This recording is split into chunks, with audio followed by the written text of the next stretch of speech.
de sustancia que se pueda pasar de una superficie hacia otra y que nos pueda causar una lesión, un daño o cualquier tipo de enfermedad, lesión hacia ambas partes, hacia el personal de la salud como el paciente.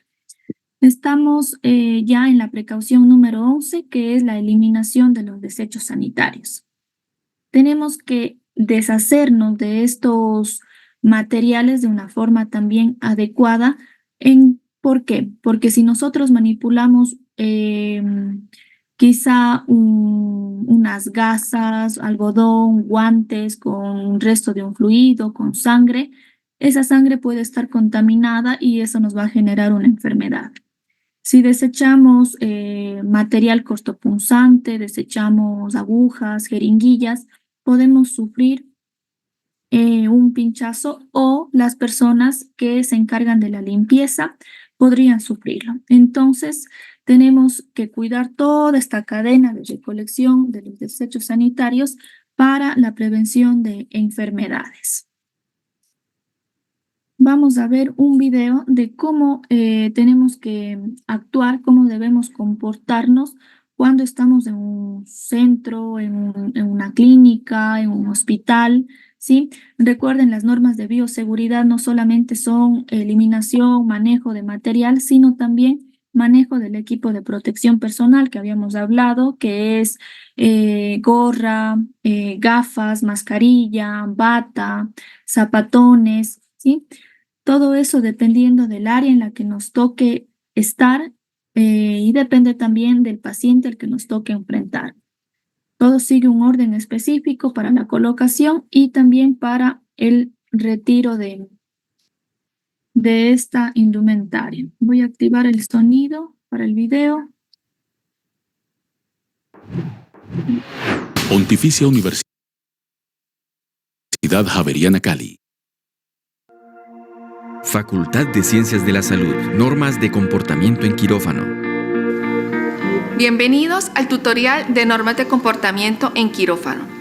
El objetivo de este tutorial es brindar las herramientas necesarias para el desenvolvimiento en salas de cirugía, identificar los requerimientos para ingresar a un quirófano y evitar acciones inseguras que nos llevan a cometer errores. ¿Qué se busca en un quirófano? Establecer parámetros que disminuyan los factores de contaminación en salas de cirugía. ¿Cómo lo logramos? Cumpliendo con las normas de asepsia y antisepsia. ¿Qué debemos hacer? Debemos empezar por el reconocimiento de las normas para ingresar a un quirófano. Las áreas están delimitadas por franjas de colores, las cuales nos muestran dónde estamos. Área verde, que es de acceso permitido con ropa de calle. Allí encontramos los vestidores, recepción de pacientes, área de descanso, baños, cuartos de aseo, recuperación de pacientes. Área amarilla. Es indispensable el uso de ropa quirúrgica. Allí encontramos los lavamanos quirúrgicos, depósitos de instrumental estéril y de medicamentos.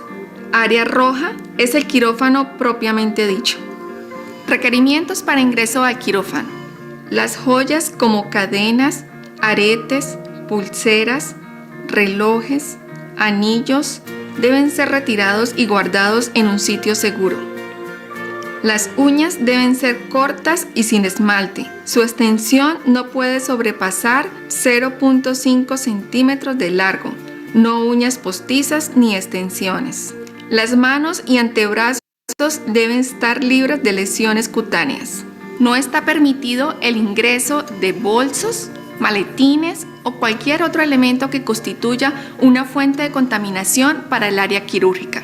Se debe retirar la ropa con la que ingresa y vestir la ropa de dotación por la institución, que es limpio y exclusivo para el área de cirugía. Esta ropa se llama ropa de mayo.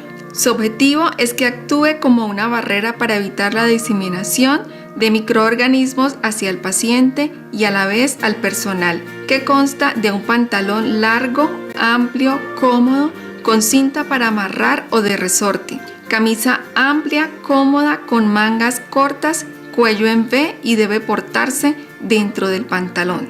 No es permitido el uso de ropa personal debajo de la ropa quirúrgica. Por favor, retírela.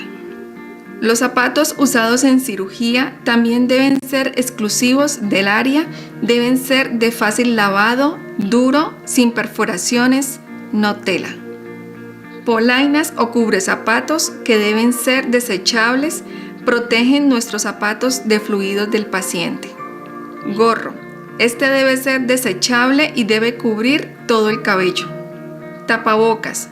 Debe cubrir toda la nariz y boca. Lo ideal es que sea uno por procedimiento. Gafas de protección. Deben tener un cubrimiento por todos los lados. Es tan importante hacerse un adecuado lavado de manos como hacerlo con la técnica correcta. Como se puede apreciar en la imagen, el área que se suele obtener un lavado más deficiente es de color rojo. La de color azul es un lavado medio y el área verde es la que suele lavarse bien. El objetivo del lavado quirúrgico es reducir la mayor cantidad posible de flora bacteriana de manos y antebrazos. El sitio de lavado debe estar diseñado para evitar salpicaduras. El lavado se realiza con agua corriente, que podemos encontrar varios diseños para accionar el agua. De pedal, de rodilla, palanca, automatizado con fotoceldas. Los jabones quirúrgicos más usados en cirugías son la iodopovidona y la clorhexidina. Dispensadores de jabones se pueden accionar con el codo, con el pie o automatizado con fotoceldas. Recomendaciones. El tiempo de lavado no debe ser superior a 5 minutos. No mejoran la asepsia y puede llevar irritaciones de la piel y en tiempos menores no se garantiza que el antiséptico actúe. Si se realizan intervenciones en el mismo set del día, se puede disminuir el tiempo a 2 minutos. No es necesario el uso de cepillos ni de esponjas para el lavado de las manos. Esta práctica puede dañar la piel e incrementa la dispersión de bacterias a partir de las manos. Desde este momento evita el contacto con cualquier superficie no estéril. Técnica lavado de manos quirúrgico. Primer tiempo. Nos acercamos al lavamanos teniendo la precaución de tener una distancia de 10 centímetros entre nuestro cuerpo y el lavamanos. Mantenga siempre desde el inicio hasta el final la posición de las manos en forma vertical por encima del nivel de la cintura a la altura del pecho. Accione el agua y deje que fluya de dedos, manos, muñeca, antebrazo a codos, sin devolverse para que no haya riesgo de contaminación. Se aplica el jabón en una mano y se frota palma contra palma. Frote palma de la mano derecha contra el dorso de la mano izquierda, entrelazando los dedos, y luego palma de la mano izquierda contra el dorso de la mano derecha de manera similar. Frote palma contra palma, entrelazando los dedos. Frote dorso de los dedos de una mano contra la palma de la otra mano, manteniendo unidos los dedos. Limpieza dedo a dedo de forma vertical o circular, primero con la mano derecha contra los dedos de la mano izquierda y luego con la mano izquierda contra los dedos de la mano derecha. Limpieza de yema de los dedos de la mano derecha contra la palma de la mano izquierda y luego yemas de la mano izquierda contra la palma de la mano derecha. Enjabonar de muñeca a codo en forma circular, descendente en un solo sentido, sin devolverse, y luego en el otro antebrazo. Lavar con agua. Recuerde que se debe iniciar desde los dedos hasta los codos en un solo sentido y retirado el cuerpo del lavamanos. Bajo el agua, lavar meticulosamente uña a uña, utilizando las uñas de la mano derecha hacia las uñas de la mano izquierda y luego con las uñas de la mano izquierda hacia las uñas de la mano derecha. Siga con el enjuague. Segundo tiempo. Se realiza de manera similar al primero, pero solo hasta la mitad del antebrazo. Palma de una mano contra la palma de la otra mano. Palma de la mano derecha contra el dorso de la izquierda y viceversa. Palma contra palma, entrelazando dedos. Dedos de una mano entrelazando la otra. Limpieza dedo a dedo. Yema de los dedos contra palma de la otra mano. Enjabonado hasta la mitad del antebrazo. Enjuague.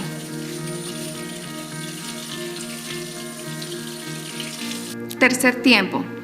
Finalmente, se realiza el mismo lavado, pero solo hasta las muñecas. Palma de una mano contra la palma de la otra mano. Palma de la mano derecha contra el dorso de la izquierda y viceversa. Palma contra palma entrelazando dedos. Dedos de una mano entrelazando la otra. Limpieza dedo a dedo. Yema de los dedos contra palma de la otra mano.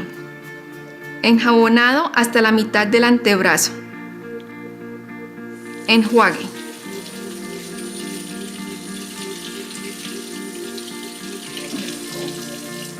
Después del lavado, diríjase al quirófano siempre con la posición de sus brazos frente a usted.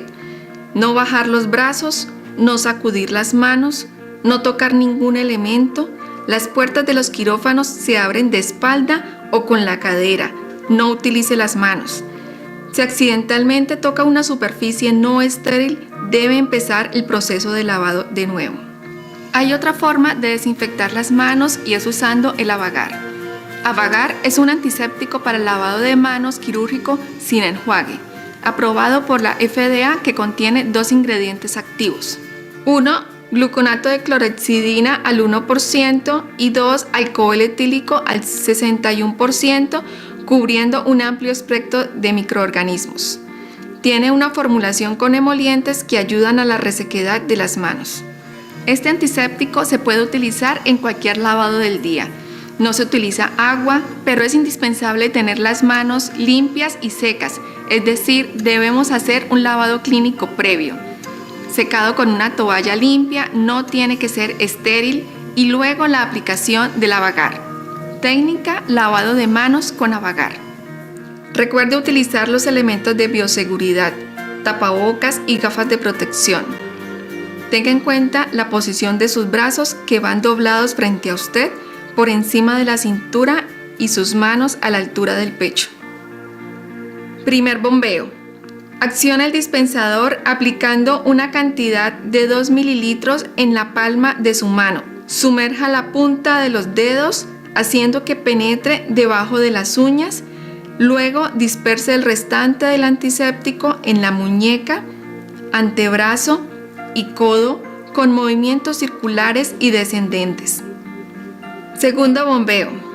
Acciona el dispensador aplicando una cantidad de 2 mililitros en la mano contraria a la anterior. Sumerja la punta de los dedos haciendo que penetre el producto debajo de las uñas de la mano contraria. Luego disperse el restante por la muñeca, antebrazo y codo con movimientos circulares y descendentes. Tercer bombeo.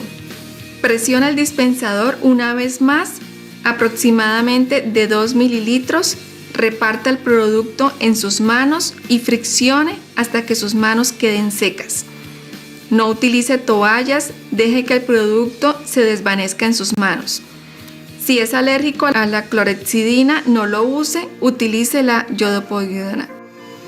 Después del lavado con Ava-Gar, proceda de manera similar a lo explicado en el lavado quirúrgico. En este momento, sus manos son seguras para brindar una adecuada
Recording in progress.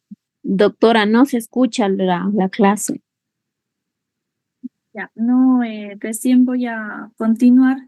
Estuve poniendo en el icono para grabar. Listo, vamos a continuar con la clasificación de los residuos y los desechos que se generan en cualquier institución de la salud. Tenemos desechos comunes como los que ya vimos anteriormente, desechos aprovechables, tenemos también los desechos sanitarios, que estos a su vez se clasifican en tres: los desechos biológicos, que también son infecciosos, los desechos cortopunzantes, los desechos anatomopatológicos. Aparte de ello, tenemos también desechos que son farmacéuticos. Estos pueden ser peligrosos, es decir, que van a causar algún grado de lesión, alguna enfermedad hacia nosotros, y los que no tienen peligro, pero igual es necesario desechar. Tenemos otros residuos o desechos peligrosos como los desechos radioactivos, desechos químicos peligrosos, desechos de dispositivos médicos con mercurio, ejemplo los termómetros, desechos que no son catalogados en la anterior clasificación. Tenemos los desechos comunes. Estos no tienen un peligro como tal para nuestra salud, sino que más adelante pueden ser reciclados para volver a fabricar cualquier otra sustancia. Tenemos también los ejemplos de ellos, como podemos observar aquí. En los desechos comunes, entre el material de oficina, todo lo que pueden ser hojas, pueden ser formularios, material que quizá nosotros manejamos en el ámbito hospitalario, como registros. Si es que estos tienen que ser descartados, pues pueden ser colocados como un desecho común. Aparte de ello, los pañales de uso común, para heces y orina, el papel higiénico, toallas sanitarias usadas, también frascos, envases del suero, como vemos en la imagen de un suero fisiológico. Ya los envases, una vez que se ha administrado el contenido al paciente, puede ser desechado en el contenedor común. El mandil, la bata, un gorro, un cubrezapatos, descartables también que no hayan sido utilizados y ya no tengan una utilidad en sí, que ya pasó quizás su tiempo de caducidad, puede ser desechado de forma común.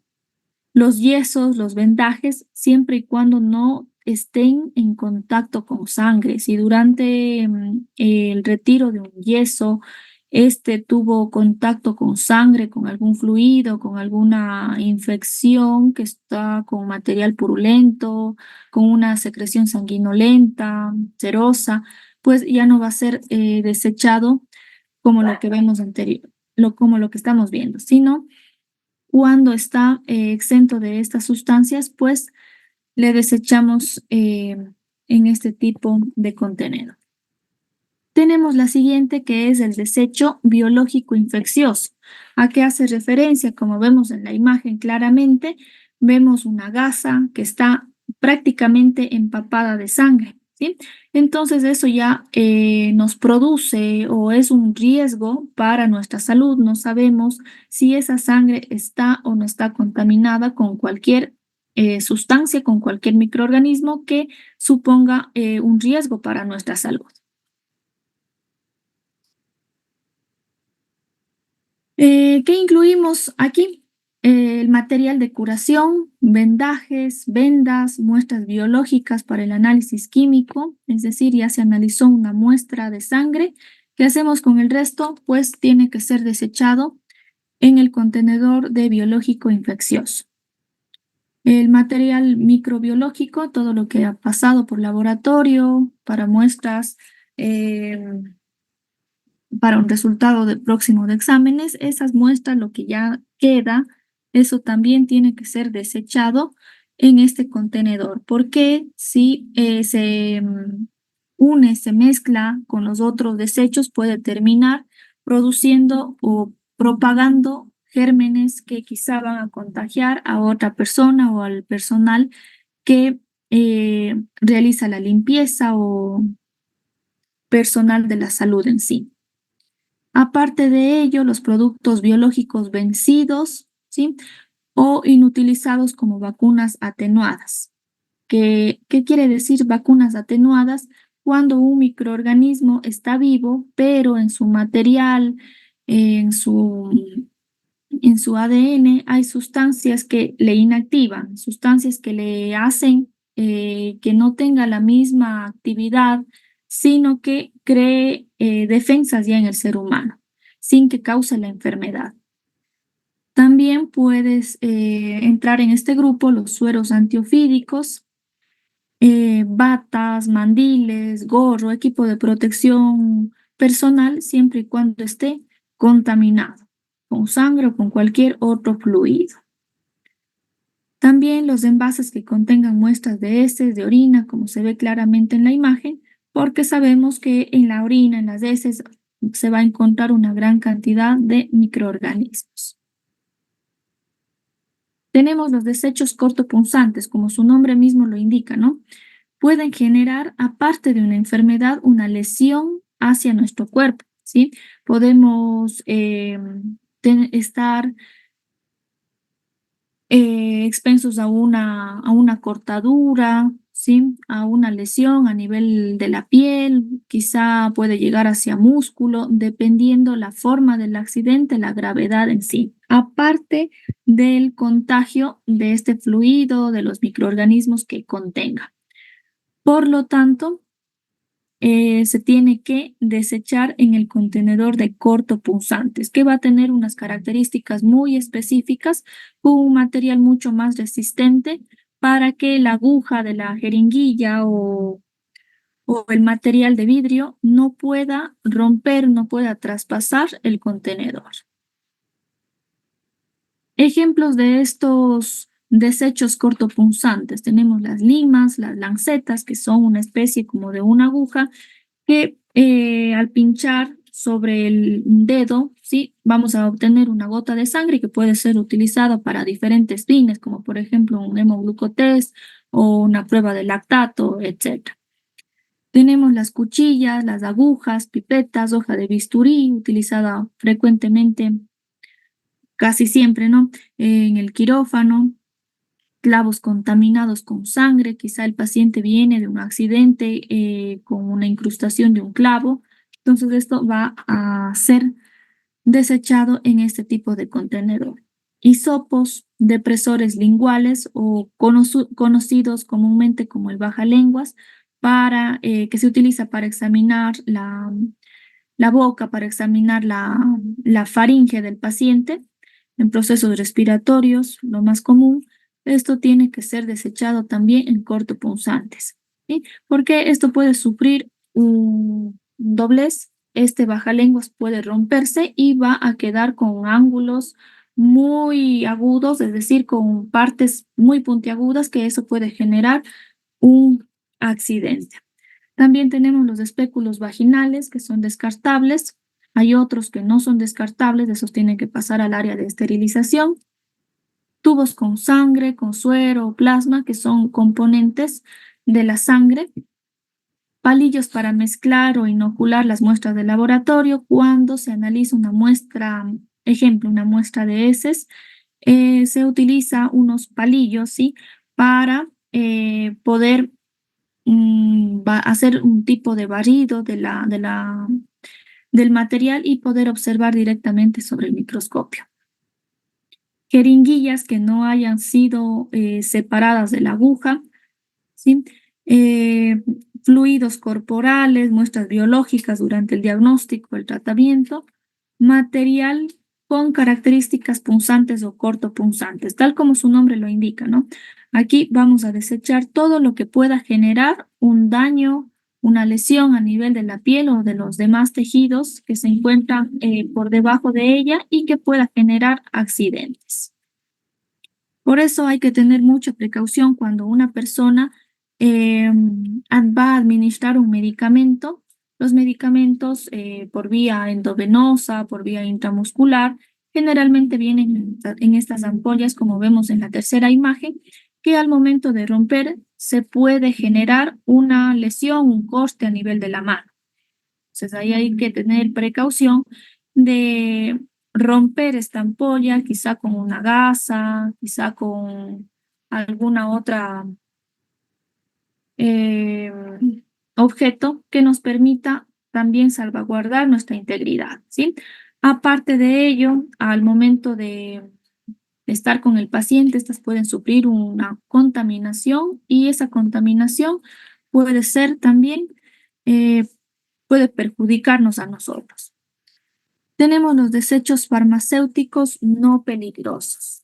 Farmacéuticos ya hace referencia a los fármacos, a los medicamentos que están caducados, pero son considerados como bajo riesgo. Todos los medicamentos pertenecen a un tipo de sustancias químicas. Hay unos que son muy agresivos, otros que son menos agresivos, otros que no son agresivos, como por ejemplo el que vemos acá. No es un medicamento, pero es un fluido que se utiliza en el ámbito hospitalario. El cloruro de sodio, ¿sí? Es una sustancia de bajo riesgo sanitario, por lo que puede ser descartado en el contenedor de desechos farmacéuticos, pero que no son peligrosos. Por el contrario, tenemos desechos farmacéuticos que son peligrosos. Entonces, aquí, ¿qué desechos van?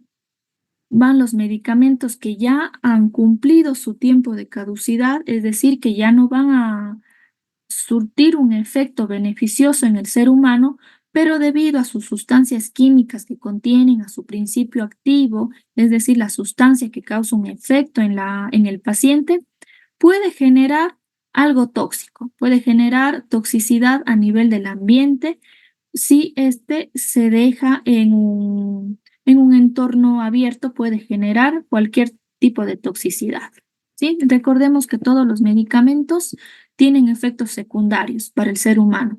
Sin embargo, también pueden tener efectos secundarios para el ambiente, para el entorno.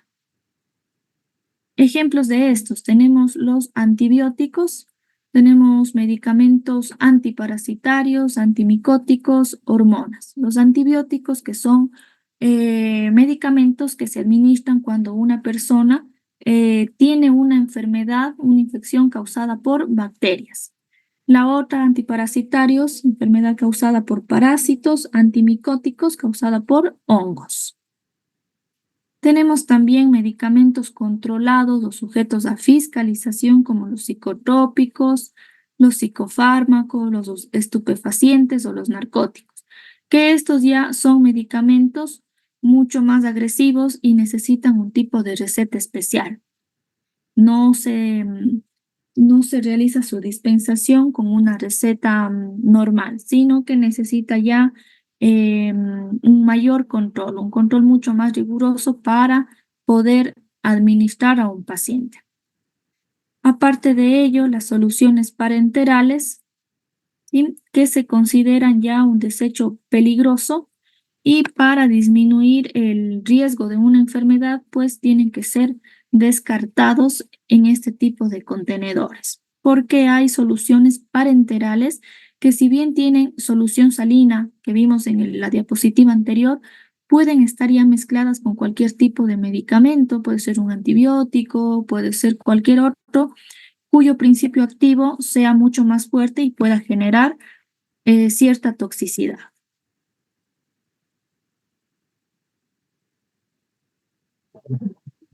Vamos a ver un video de cómo es la gestión de residuos, la gestión de desechos en una institución de salud, en este caso en una institución pública. Y desechos generados en los establecimientos del primer nivel de salud. Acompáñenos. La gestión interna de desechos se clasifica en dos procedimientos o dos etapas. La primera es la gestión interna y la segunda es la gestión externa. La gestión interna se subdivide en 6 etapas que son: primero, acondicionamiento es contar con los recipientes e insumos necesarios para la gestión adecuada de residuos y desechos. Segundo, la generación es donde el personal de salud clasifica los desechos y residuos en los recipientes adecuados. Por ejemplo, rojos para infecciosos, negros para desechos comunes. Tercero, recolección y transporte. El personal de limpieza recolecta y transporta los diferentes tipos de desechos. Cuarto, almacenamiento intermedio. Son los sitios donde permanecen los desechos temporalmente. Quinto, la inactivación de desechos. En esta fase se deshidrata la placenta. Posterior a ello, junto con el resto de desechos, se entrega al gestor para que realice el tratamiento adecuado. 6. Almacenamiento final. Es el lugar donde se almacena todos los residuos y desechos para entregar finalmente al gestor.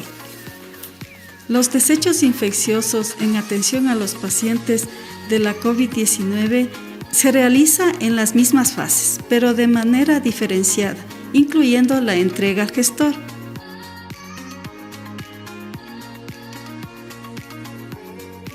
Esta gestión de residuos y desechos es de cumplimiento obligatorio para todos los establecimientos del Sistema Nacional de Salud, públicos y privados. Sembramos futuro. Este protocolo que vimos no solamente se sigue a nivel público, sino también a nivel privado, y no solamente también en la época de la pandemia del COVID, sino que en cualquier fase, en cualquier tiempo, se sigue llevando el mismo proceso.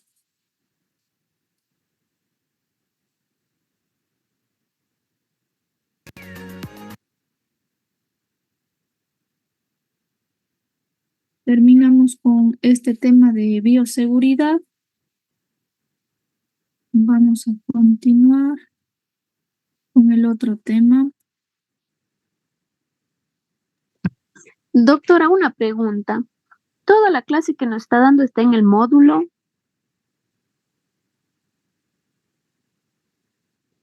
Una parte de bioseguridad no está en el módulo, sino para que tengan conocimiento, yo he ampliado un poquito más para que puedan tener un amplio panorama de cómo son todas las normas de bioseguridad. Pero de ahí todo lo que está en el módulo, pues lo verán también en la parte práctica. Si no, yo he decidido ampliar un poquito más.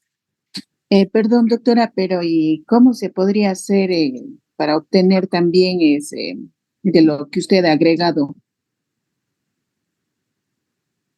Bueno,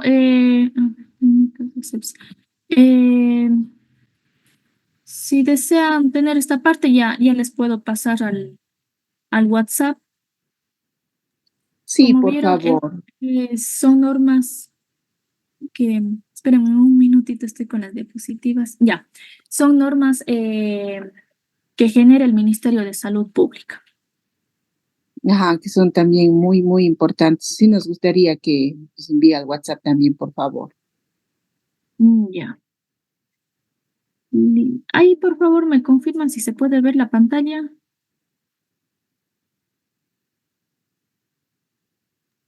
Sí se ve, doctora. Ya. Asepsia y antisepsia. Sí, ya. Vamos a continuar con este tema de asepsia y antisepsia. Parecen dos palabras que tienen que ver con la higiene, tienen que ver con limpieza. Muchas veces le utilizan de forma indistinta, pero tienen conceptos muy diferentes. Si bien las dos nos permiten prevenir enfermedades, prevenir infecciones, trabajar en un ambiente limpio, un ambiente apto para cualquier procedimiento, tenemos que tener consideraciones respecto a cada una de ellas. ¿Sí? Yo les he hecho una tabla de diferencias entre asepsia y antisepsia. La asepsia, ¿qué es? Es la prevención de la introducción de microorganismos ¿sí? Mientras que la antisepsia es la reducción o eliminación de microorganismos en tejidos vivos. Ahí está la primera diferencia, es decir, la antisepsia en donde yo hago en la piel, en una superficie del cuerpo humano, en algo que está vivo. En un tejido vivo, reduzco en la mayor cantidad posible los microorganismos, virus, bacterias, etcétera, para poder realizar cualquier procedimiento, puede ser una cirugía, puede ser la aplicación de una ampolla, de una inyección, etcétera. Y por el contrario, la asepsia también. Yo reduzco, elimino microorganismos, pero ya no de un tejido vivo, sino de alguna área en específico. Puede ser una mesa, puede ser cualquier utensilio en el que yo vaya a trabajar.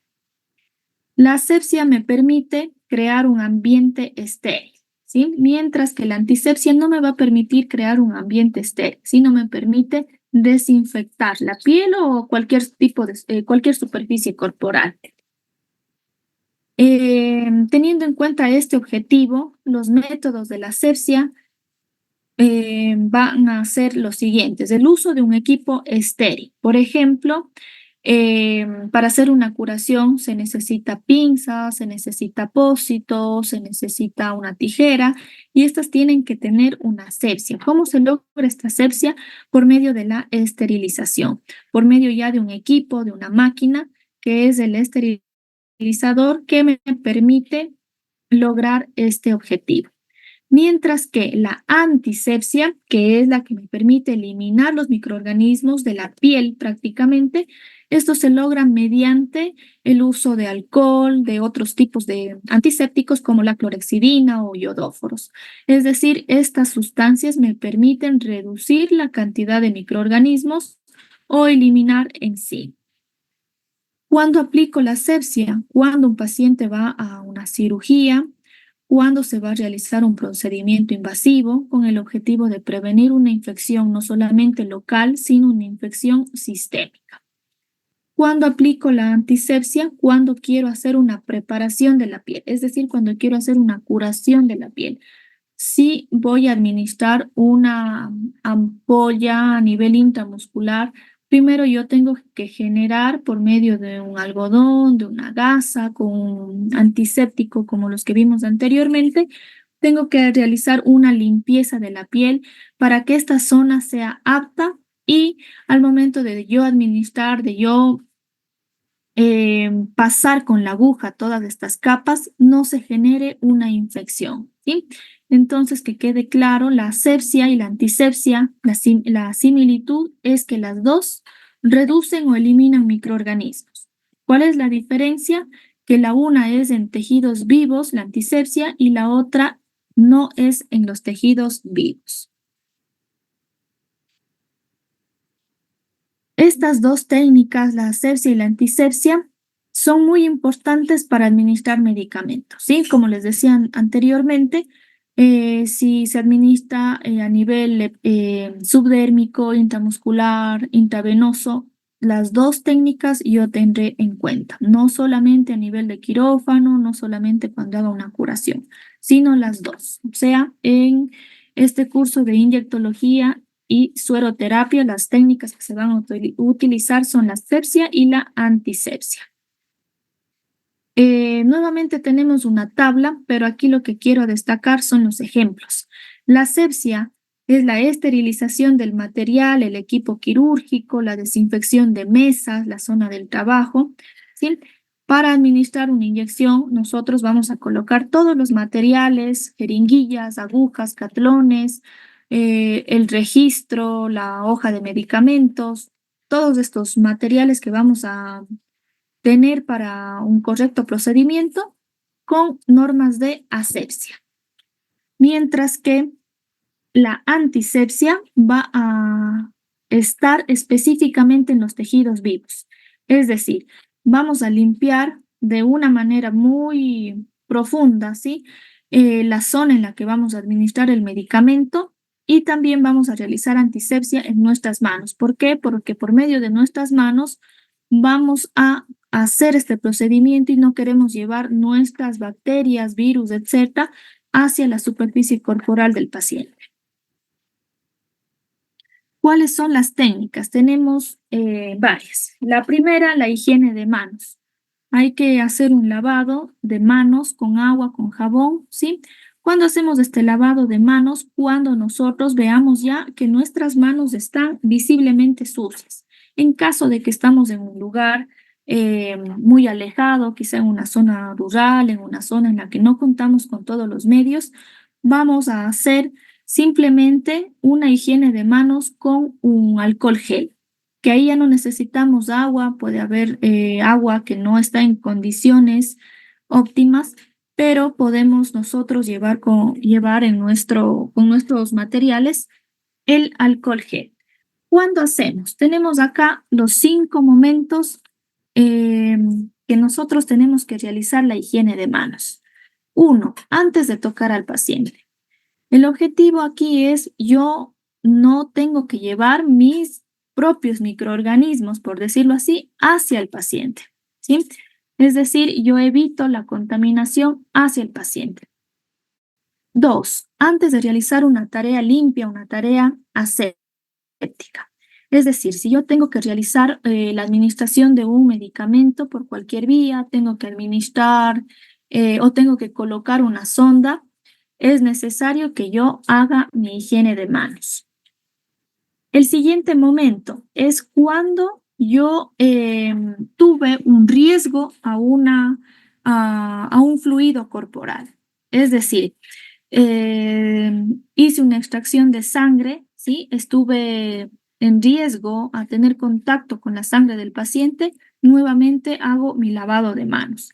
En el ejemplo anterior que les puse, la sonda, aquí estuve muy propensa con un alto riesgo a estar en contacto, si es una sonda vesical, a estar en contacto con la orina del paciente, tengo que hacer mi lavado de manos. El cuarto momento para la higiene es después de tocar al paciente, es decir, palpé una vena, valoré al paciente, examiné al paciente, toqué ya su superficie corporal, tengo que hacer obligatoriamente la higiene de manos. Y el quinto momento de lavado es cuando toqué el contorno del paciente. Es decir, si yo toqué la sábana, toqué los materiales, los dispositivos a los que estaba conectado el paciente, todo su entorno, nuevamente tengo que hacer un lavado de manos, tanto por la seguridad del paciente como por mi seguridad. Vamos a ver nuevamente un video acerca de lo...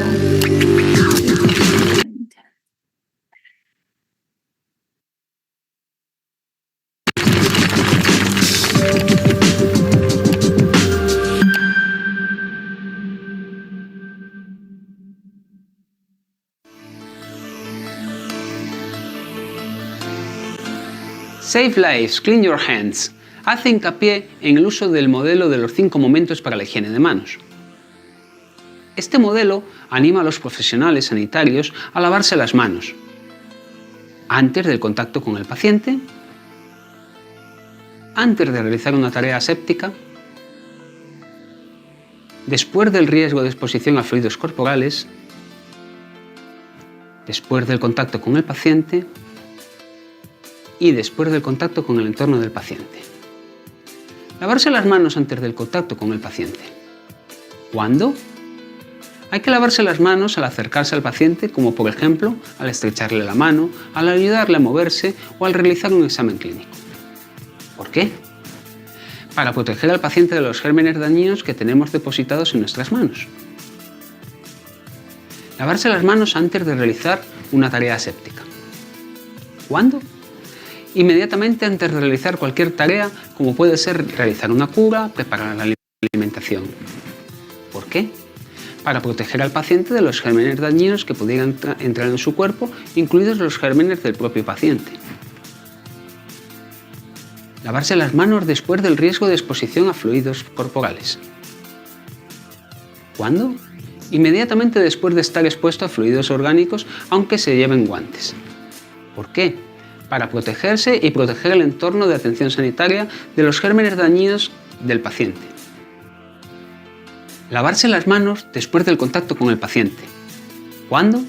después de tocar a un paciente y la zona que lo rodea. ¿Por qué?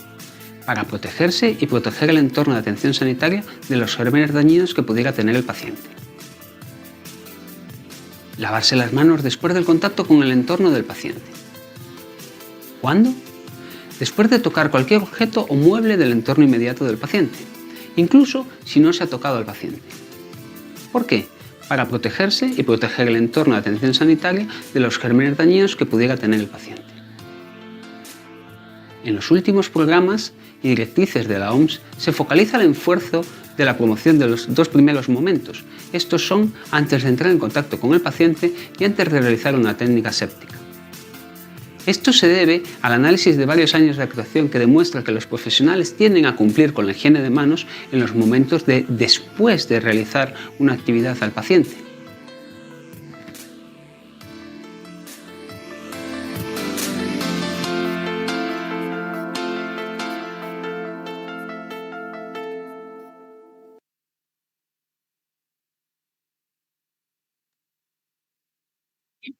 Los otros puntos importantes es el uso de guantes, teniendo en cuenta que hay guantes estériles, hay guantes de manejo. Los guantes estériles, es decir, no van a estar con ningún germen. Estos vamos a utilizar cuando se realiza un proceso mayor, un proceso invasivo, cuando hay que administrar medicación de forma invasiva, intravenoso. Nunca vamos a reutilizar los guantes. Cada vez que utilizamos un guante, tenemos que desecharlo inmediatamente. Así no hayamos hecho alguna actividad demorada, pues es indicación ya de desechar los guantes. La preparación del área de trabajo, limpiar, desinfectar la superficie. Siempre debemos mantenernos en un ambiente libre de gérmenes, lo más apto posible para realizar cualquier registro o cualquier actividad. El equipo estéril, utilizar jeringuillas, agujas nuevas, dispositivos estériles, verificar que los empaques estén cerrados herméticamente, como vemos aquí en estas imágenes. Estos son los equipos de esterilización que nos permiten que las pinzas, todo lo que está dentro de esta fundita se encuentre ya libre de microorganismos. Es decir, nos permite una asepsia para poder hacer sin predisponernos a infecciones. ¿Cuáles son las técnicas de la antisepsia? Preparar la piel del paciente. ¿Cómo preparamos? Limpiamos la piel del paciente, puede ser con cualquier solución antiséptica, como por ejemplo el alcohol, como vemos en la imagen, con yodo povidona. Siempre hacemos en manera circular, de adentro hacia afuera, siempre de adentro hacia la periferia. Así evitamos arrastrar las bacterias, arrastrar los gérmenes hacia el foco, hacia donde vamos a realizar nuestra punción. Vemos acá en la primera imagen, bueno, es a nivel de quirófano. Me parece que van a hacer algún procedimiento a nivel abdominal y se puede ver claramente que fueron de una forma circular, de adentro hacia afuera. Puede ser esta realizada con pinzas o simplemente con la mano. Acá en la segunda imagen vemos una curación, una limpieza ya con una pinza, siempre utilizando los guantes, siempre utilizando una sustancia antiséptica y siempre desde adentro hacia afuera.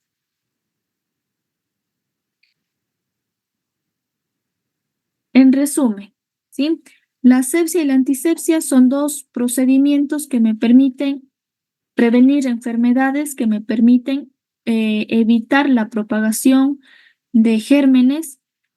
Y la diferencia, la asepsia elimina los microorganismos en superficies y objetos, mientras que la antisepsia lo realiza en tejidos vivos, es decir, en la piel, en el cuerpo, en el área corporal del paciente o en la nuestra. Esto en cuanto a la asepsia y antisepsia.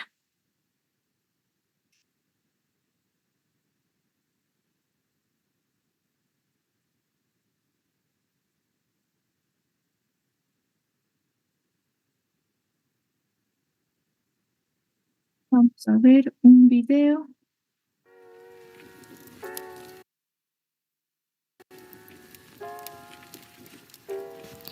Para una correcta técnica de antisepsia necesitamos pañalitos o paquetitos de gasas. La manera en que se van a realizar va a ser la siguiente. Se coloca la gasa en forma de un rombo y las esquinas inferiores se doblan hacia adentro.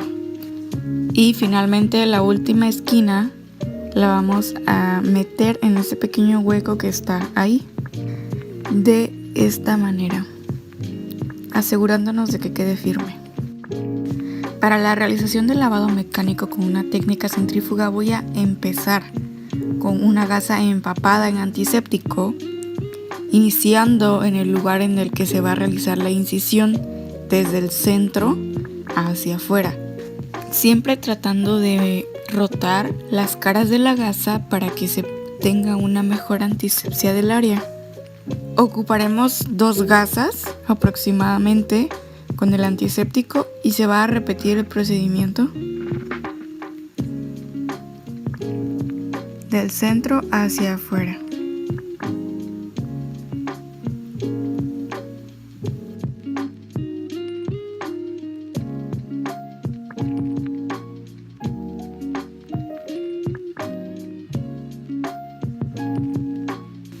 En la tercera gasa voy a empaparla de solución fisiológica o agua inyectable.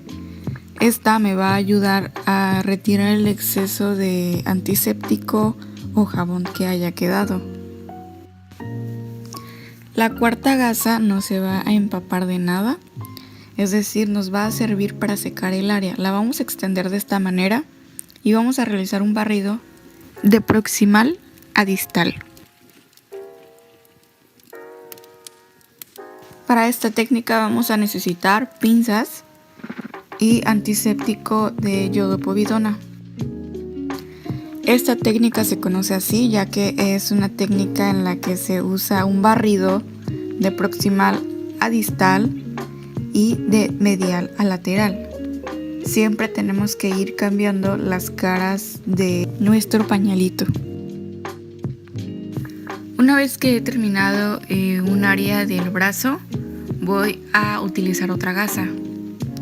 De esta manera voy a cubrir toda la superficie del brazo de medial a lateral. Las gasas que yo utilice después de la antisepsia las voy a desechar. Se usan aproximadamente 4 a 5 gasas dependiendo del sitio quirúrgico y dependiendo del procedimiento que se va a realizar.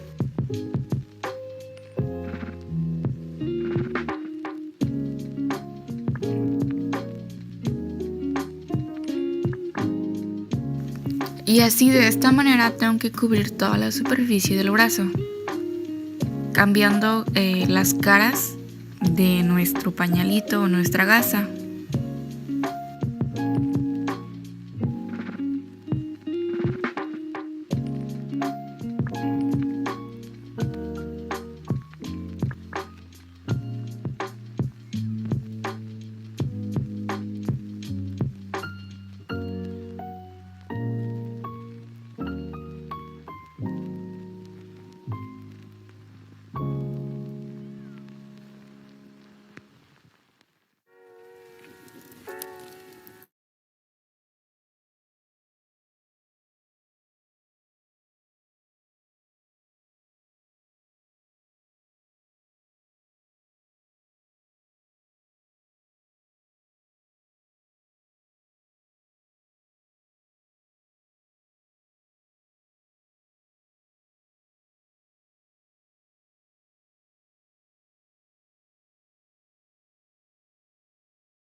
Doctora, no se escucha nada.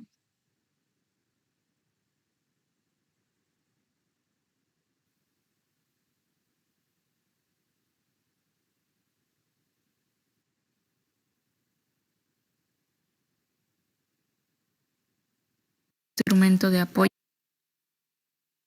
Le repito la parte del video. Me confirma si ya se escucha. Es decir, las pinzas. Con estas vamos a iniciar. ¿Ya se escucha ahí? Desde el centro Sí, de la ya se herida escucha, en círculos Ahí ya se hasta escucha, la doctora. periferia.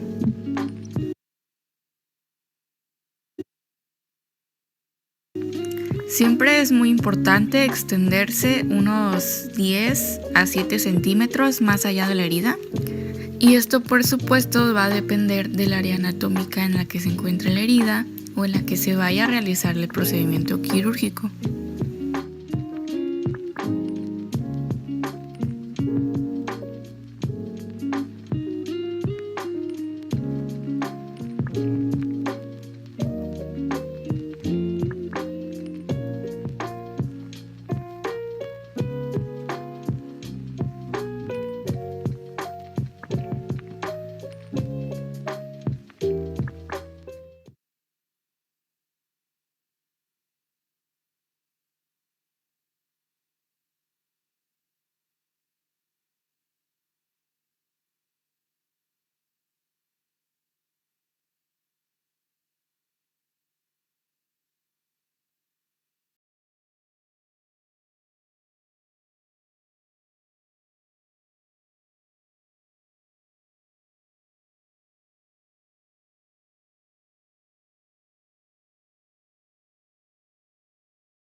Ya. A continuación les voy a compartir la pantalla del siguiente tema.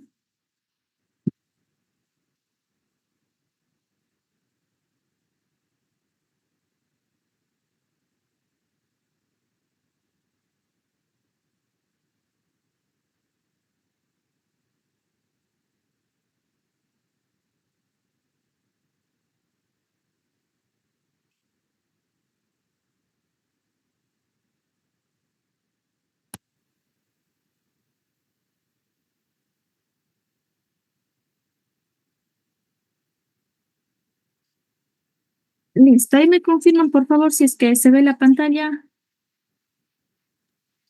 Anatomía. Sí, ese mismo. Listo. Vamos a continuar.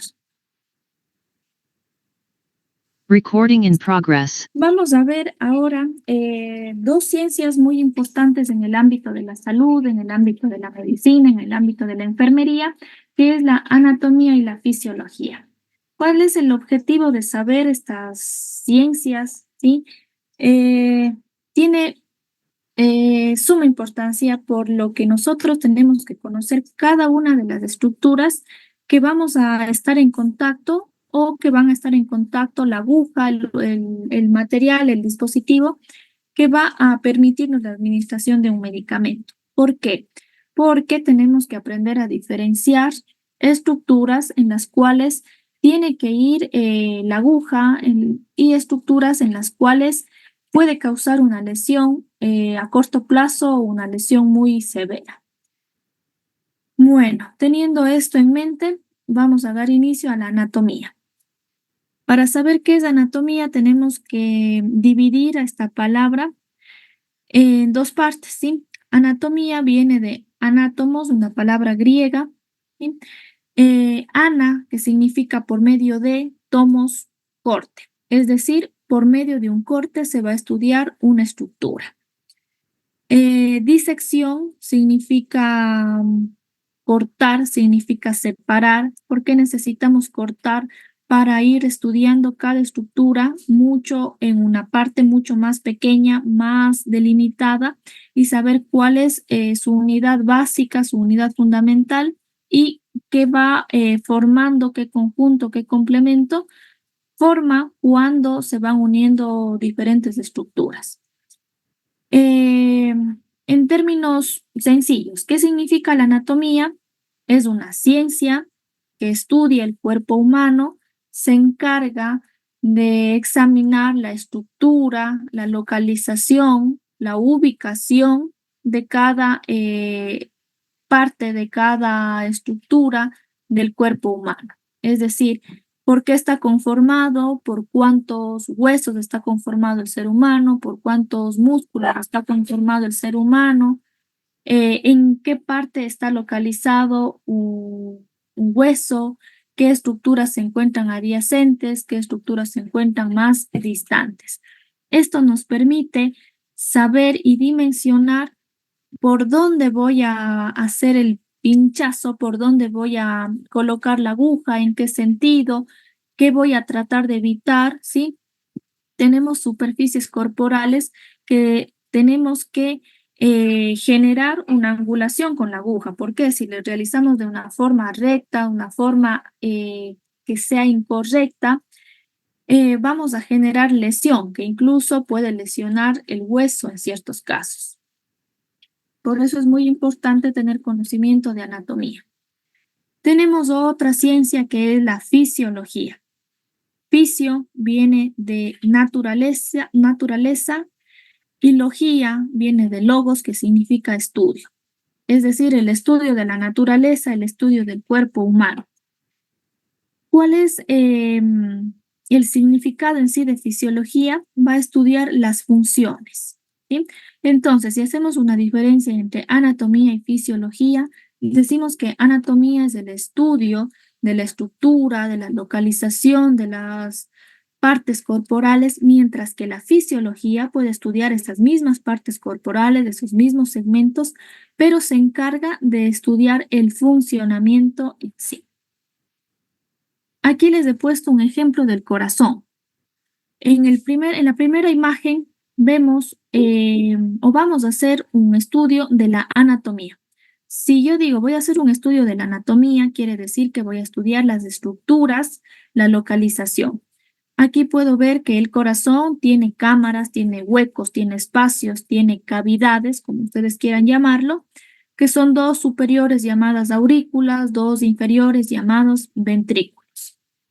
Derecho, izquierdo, respectivamente. Si quiero yo localizarle al corazón, voy a decir el corazón se encuentra en la parte del tórax, se encuentra posterior al hueso del esternón, anterior a la columna vertebral, en la parte media de los dos pulmones.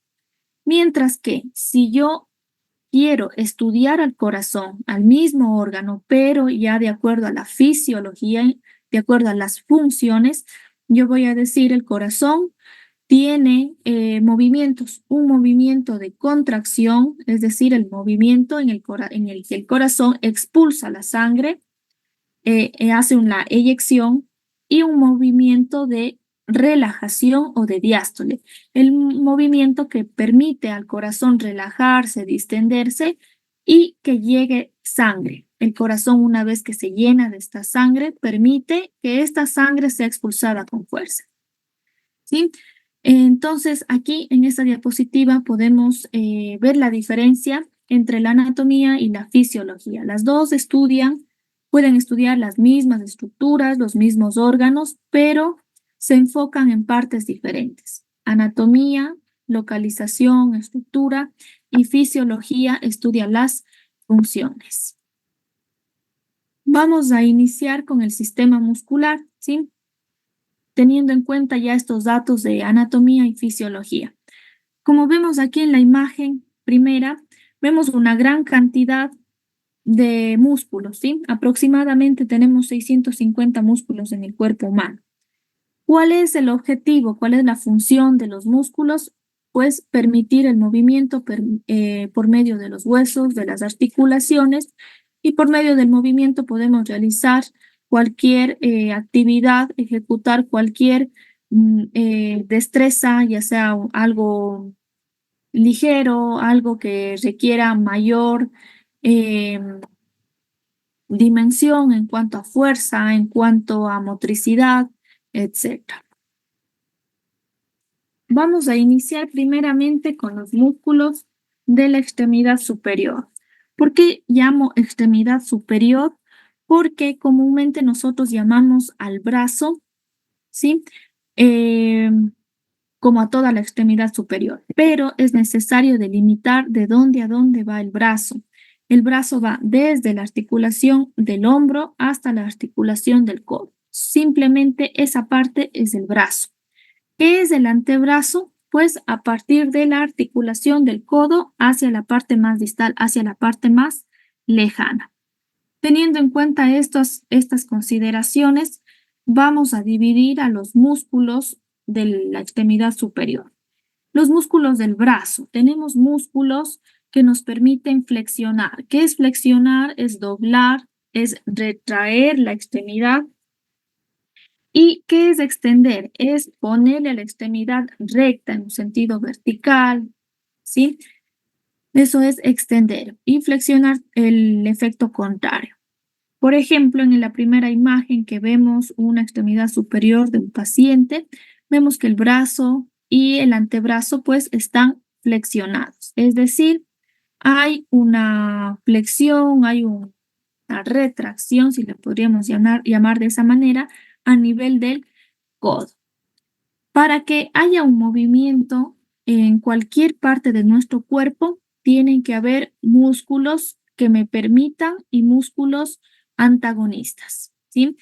En este caso, hay músculos que me permiten flexionar, por lo tanto, le llamamos músculos flexores. Y los músculos que me permiten hacer el efecto contrario, les llamamos músculos extensores. Los músculos que me permiten doblar es el bíceps, ¿sí? El músculo, voy a poner acá el puntero. Tal vez le pueden ver el puntero.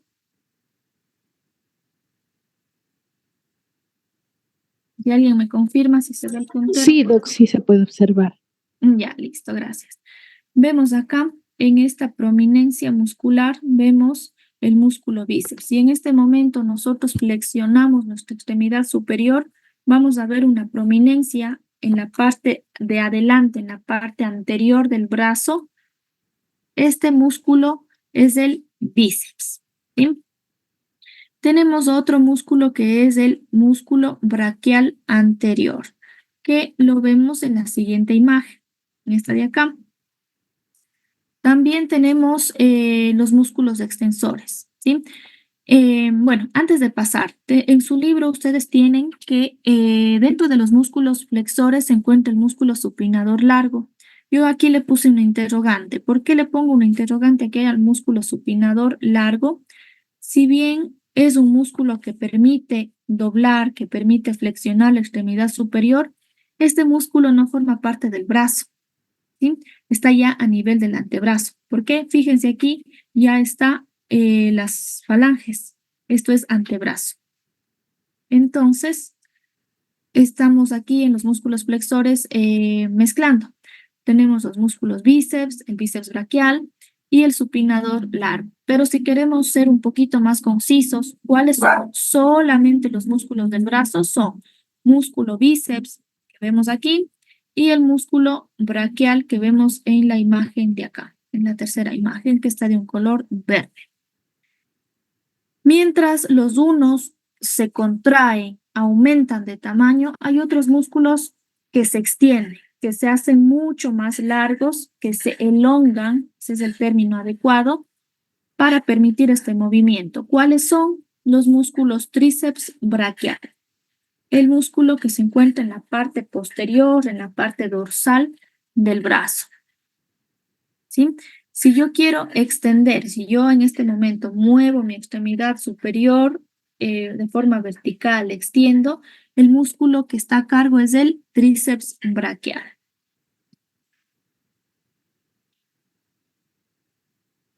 Vemos aquí en estas imágenes, fijémonos en la segunda imagen. Aquí donde yo señalo, este es el músculo tríceps braquial. ¿Por qué se llama tríceps? Tri viene de tres. ¿Por qué? Porque tiene tres cabezas. El músculo flexor que vimos anteriormente, bíceps. ¿Por qué se llama bíceps? Porque tiene dos cabezas. Bi viene de dos. También en los músculos extensores tenemos el músculo anconio, que es un músculo muy pequeñito que vemos aquí, casi a nivel de la articulación del codo, que me permite extender. Pero estos dos grupos musculares siempre trabajan de forma simultánea. Mientras el uno me permite flexionar, el otro me contiene para que la flexión no sea demasiado intensa y pueda generar incluso rupturas de ligamentos o de tendones. Lo mismo pasa en el sentido contrario. Si yo quiero extender, los músculos flexores me van a permitir un cierto grado de extensión. ¿Para qué? Para que mi codo, mi articulación del codo, no sufra daños.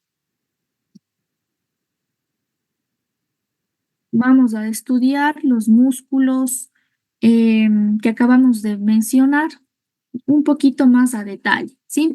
No vamos a entrar en muchas especificaciones porque nos tomaría demasiado tiempo, sí, quizá un músculo nos tomaría todo el tiempo de la capacitación. El objetivo es saber distinguir en dónde se encuentran los músculos, cuál es la función y qué debo yo evitar. Vemos el músculo bíceps braquial que se encuentra aquí de color verde, como les dije anteriormente, bíceps viene de dos, ¿sí? Y vemos acá las dos cabezas. Tenemos una cabeza corta y una cabeza larga. ¿Por qué su nombre? Por su inserción, su distancia. Ambas se van a originar en un hueso que se llama omóplato, un hueso que se llama escápula. Es este de aquí. Toda estructura, piel, músculo, cualquier estructura para mantenerse viva, para mantenerse con viabilidad, necesita una buena nutrición. ¿Cómo se nutre? Por medio de la sangre, es decir, necesita irrigación. ¿Cuál es la arteria que le va a dar estos componentes? Va a darle el oxígeno, va a darle los nutrientes para que el músculo permanezca en buenas condiciones, va a ser la arteria braquial. Como vemos acá en la primera imagen, vemos la arteria braquial. Es una arteria de un calibre grande que va a permitir nutrir a este músculo. ¿Cuál es la función del músculo bíceps braquial? Como vimos anteriormente, va a permitir la flexión.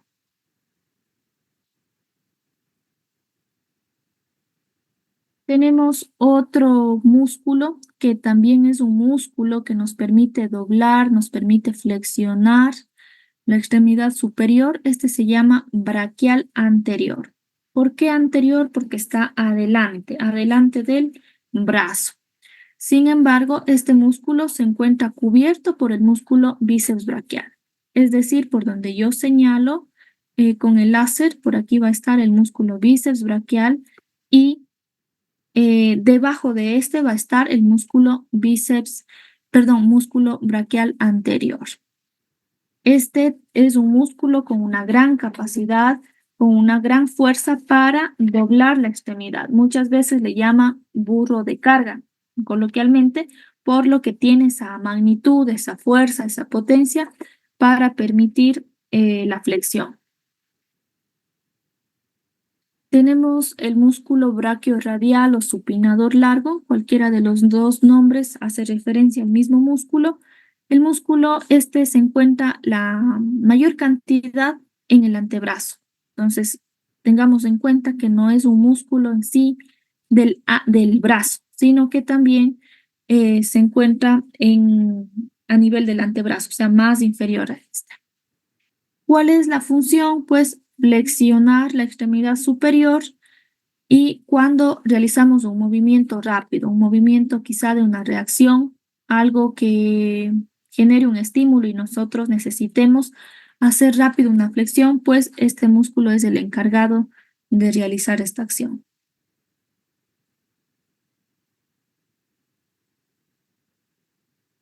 Tenemos el músculo tríceps braquial. Tríceps viene de tres. Vemos acá en la primera imagen Se encuentra incluso enumerado, vemos acá la primera, vemos el segundo vientre y acá vemos el tercer vientre. En la imagen de color verde vemos también 1, 2 y 3 inserciones. Por eso su nombre tríceps braquial. Braquial porque está obviamente a nivel del brazo. Este se encuentra en la parte dorsal, en la parte posterior, como vemos en la imagen de un paciente que se encuentra de espaldas y ahí podemos valorar este músculo tríceps braquial. Este músculo nos permite la extensión.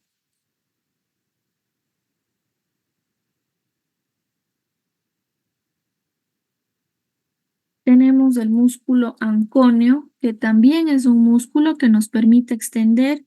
Es un músculo muy pequeñito que se encuentra en la parte lateral, eso quiere decir en la parte hacia afuera, en la parte externa del codo, viéndolo desde la parte posterior. ¿Sí? Vemos acá en la imagen, veríamos aquí el dorso de la mano y posterior a la articulación del codo, el músculo anconio. El anconio con el tríceps braquial me permiten extender la extremidad, extender el brazo a nivel del, sobre el antebrazo.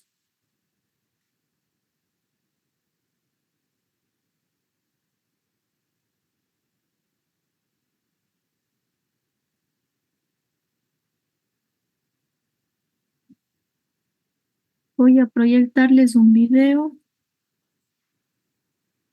sobre las funciones de estos músculos.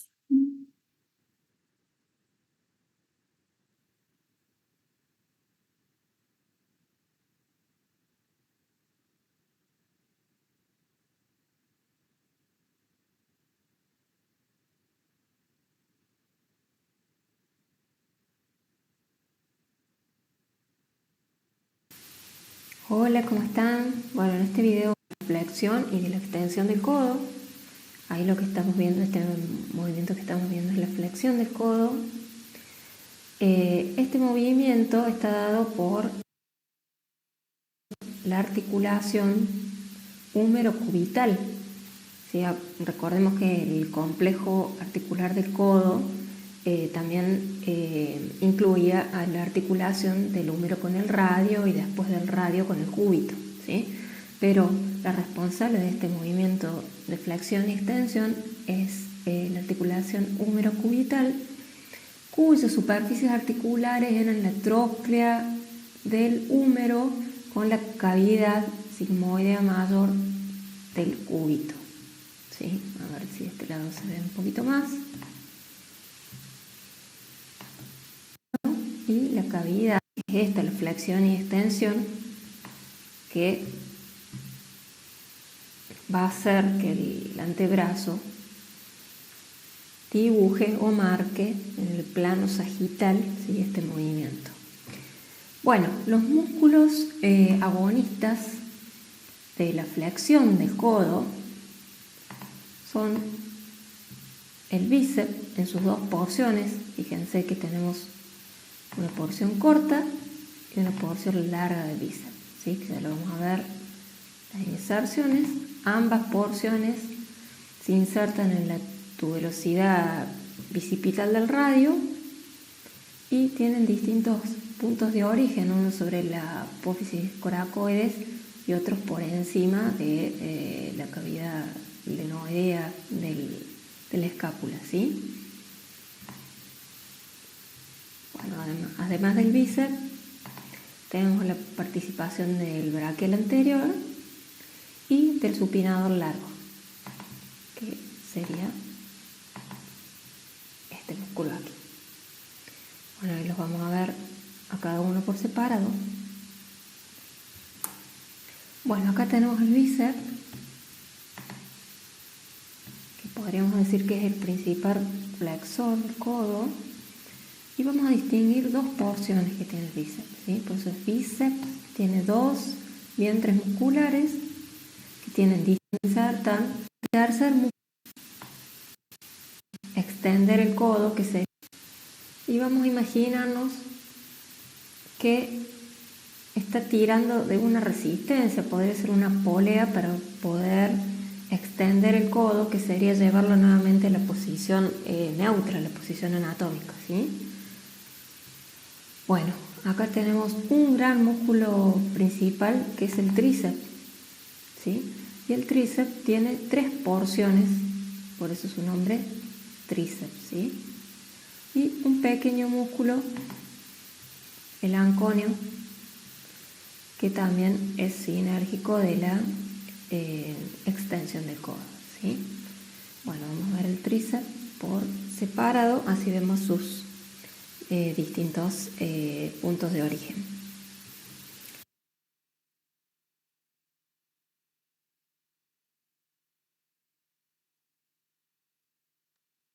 Hemos visto los músculos flexores, los músculos extensores del brazo, que los dos grupos actúan de forma simultánea. Entonces, unos se flexionan, se contraen, aumentan de tamaño, los otros se extienden, permiten que sus fibras se elonguen para permitir esta función.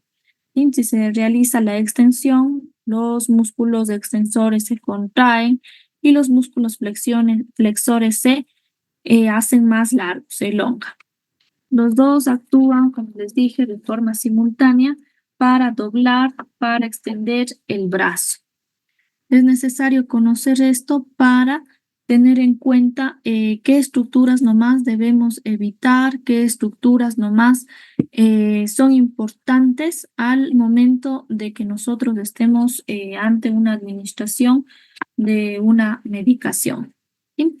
Entonces hemos visto la anatomía, la fisiología del sistema muscular del brazo. Para la siguiente clase ya nos tocará ver la musculatura del antebrazo. ¿Sí? Tal vez alguna pregunta o vamos a dar ya por terminado.